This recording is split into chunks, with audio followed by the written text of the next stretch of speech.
రాష్ట్రంలో జరుగుతున్న ఇబ్బందికర పరిస్థితులు అదేవిధంగా ప్రజలు ఎదుర్కొన్న సమస్యల గురించి మాకు తెలియజేయండి అంటూ వైఎస్ఆర్సీపీ డిజిటల్ బుక్ ను తీసుకొచ్చింది.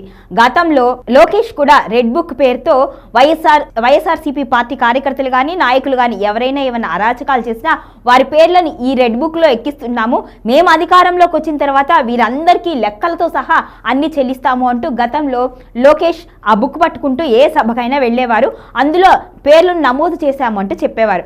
ఇప్పుడు కొత్తగా వైసీపీ కూడా ఈ డిజిటల్ బుక్ అనేది తీసుకువచ్చింది. అయితే ఈ డిజిటల్ బుక్ తీసుకురావడం వలన రాష్ట్రంలో ఏ ఇబ్బందులు ఉన్నా, ఏమైనా మౌలిక వసతులు, అదేవిధంగా సూపర్ 6 పథకాల లాంటి విషయాల్లో ఎటువంటి ఇబ్బంది ఉన్నా మాకు తెలియజేయండి.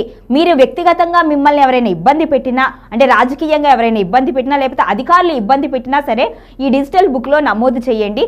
ఒక QR కోడ్ ఇచ్చారు, దాన్ని స్కాన్ చేసి మీ ఇబ్బంది ఏంటో తెలియజేస్తే ఖచ్చితంగా మేము అధికారంలోకి వచ్చిన తర్వాత వారెక్కడున్నా ముల్లోకాల్లో రిటైర్ అయిపోయినా సరే ఖచ్చితంగా మేము వాళ్ళని వెతికి పట్టుకొని ఖచ్చితంగా శిక్షిస్తాము అని డైరెక్ట్గా జగన్మోహన్ రెడ్డి చెప్పారు. ఈ నేపథ్యంలోనే డిజిటల్ బుక్ ని లాంచ్ చేశారు. అయితే చిలకలూరుపేటకు సంబంధించి మాజీ మంత్రి విడుదల రజని ఈ డిజిటల్ బుక్ ని లాంచ్ చేశారు. ఇక విడుదల రజని ఈ బుక్ లాంచ్ చేసిన కొద్దిసేపటికే ఒక ఫిర్యాదు నమోదైంది. అది ఎవరి మీదో కాదు, డైరెక్ట్ గా విడుదల రజని మీదే. నవతరం పార్టీ అధ్యక్షుడు రావు సుబ్రహ్మణ్యం ఈ ఫిర్యాదును విడుదల రజని మీద చేశారు.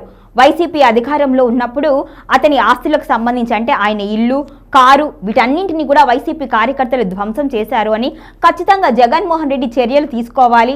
అటు కార్యకర్తల మీద అదేవిధంగా విడుదల రజని మీద కూడా ఖచ్చితంగా చర్యలు తీసుకోవాలి అంటూ సుబ్రహ్మణ్యం ఈ ఫిర్యాదుని అందులో పేర్కొన్నారు. అయితే ఇప్పుడు ఇది చర్చనీయాంశంగా మారింది. ఫిర్యాదులు బయట నుంచి వస్తాయి, ప్రస్తుతం అధికారంలో ఉన్న కూటమి గురించి వస్తాయి, లేకపోతే అధికారుల గురించి వస్తాయి అనుకుంది వైసీపీ. కానీ వైసీపీ పార్టీకి వైసీపీలో ఉన్న మాజీ మంత్రి మీదే ఫిర్యాదు రావడం అనేది ఇప్పుడు చర్చనీయాంశంగా మారింది. మరి ఈ డిజిటల్ బుక్లో ముందు కూడా ఇలాంటి ఫిర్యాదులే వస్తే మరి వైసీపీ ఎటువంటి రియాక్షన్ తీసుకుంటుంది? సొంత పార్టీ నేతల మీదే ఫిర్యాదులు వస్తాయా?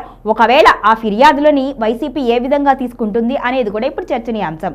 అంతేకాకుండా ఈ విధంగా ఫిర్యాదులు చేసుకుంటూ పోతూ ఉంటే అందులో అసలు నిజానిజాలు ఎంత, అది నిజంగా ఫిర్యాదు నిజమేనా వారు చేసింది, ఇలాంటిది జరిగిందా అనేది వారంతా దాని మీద విశ్లేషించుకొని దాని మీద ఎంక్వైరీ చేసిన తర్వాత చర్యలు తీసుకోవాల్సి ఉంటుంది. మరి ఈ చర్యలన్నీ తీసుకుంటూ ఈ ఎంక్వైరీ అంతా చేయడానికి ఎంత సమయం పడుతుంది అనేది కూడా ఇక్కడ ప్రశ్నార్థకంగా మారింది. మొత్తానికైతే జగన్ తీసుకొచ్చిన డిజిటల్ బుక్ వారికే రివర్స్ అయింది అనే కామెంట్స్ కూడా వినిపిస్తున్నాయి. మరి ముందు ఇంకా ఎంతమంది నాయకులు వస్తాయి, అదేవిధంగా వైసీపీ పార్టీకి సంబంధించి ఎంతమంది నాయకుల పేర్లు నమోదవుతాయి, అధికారులు ఎంతమంది ఈ డిజిటల్ బుక్లో నమోదవుతారు, అధికార పార్టీ వాళ్ళు ఎంతమంది నమోదవుతారు అని చూడాలి. మరి ఒకవేళ వైసీపీకి సంబంధించిన వాళ్ళే ఈ డిజిటల్ బుక్లో పేర్లు నమోదైతే పార్టీ వారి మీద ఎలాంటి చర్యలు తీసుకుంటుంది, ఏ విధంగా వాళ్ళని పరిగణిస్తుంది, మరి రాబోయే ఎన్నికల్లో వారికి మళ్ళీ అవకాశం ఇస్తుందా, లేకపోతే మందలించి ఊరుకుంటుందా అనేది కూడా ఇప్పుడు ఇక్కడ ఆసక్తికరంగా మారింది. మొత్తానికైతే ఈ డిజిటల్ బుక్ అనేది ఒక రకంగా జగన్ కి ఇబ్బందికర పరిణామంగానే మారింది. అయితే మరి దీన్ని ఇంకా ఎక్కువగా పరిగణలోకి తీసుకొని దీన్ని సాధ్యాసాధ్యాలని బేరీజు వేసుకొని ముందుకు వెళ్తారా, లేకపోతే యథాతథంగా ఉన్న విధంగానే దాన్ని అమలు చేస్తారా, ఖచ్చితంగా ప్రజల మన్ననలు పొందడం కోసం జగన్ చర్యలు తీసుకుంటారా అనేది వేచి చూడాలి.